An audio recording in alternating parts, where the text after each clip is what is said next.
d'une pompe à chaleur. C'est ce que nous allons voir dans cette vidéo.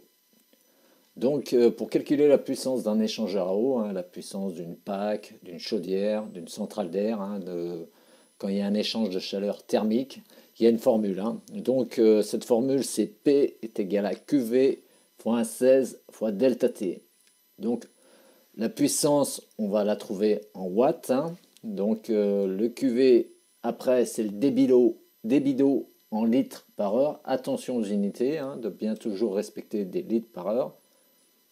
Le 1,16 c'est la chaleur volumique de l'eau en wattheure par litre par Kelvin.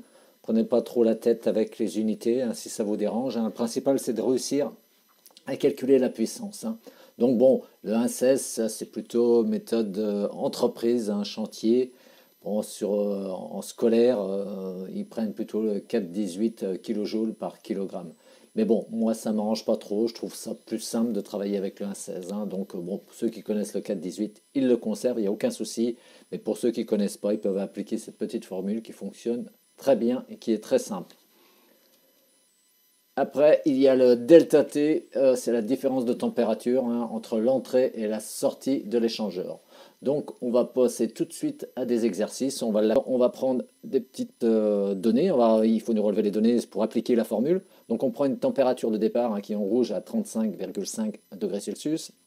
On va prendre la température de retour sur la pompe à chaleur qui est de 29,5 degrés Celsius.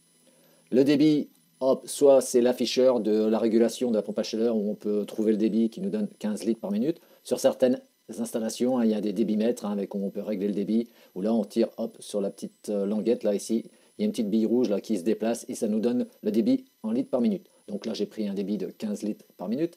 Donc on va toujours procéder de la même façon, c'est-à-dire on va toujours d'abord calculer le débit, parce que vu que le débit il est en litres par minute, c'est super important d'abord de faire les choses dans l'ordre. C'est-à-dire, qu'est-ce qu'il nous faut? Il nous faut un débit en litres par heure, donc je calcule mon débit volumique en litres par heure. Donc je fais 15 fois 60, ça me donne 900 litres par heure.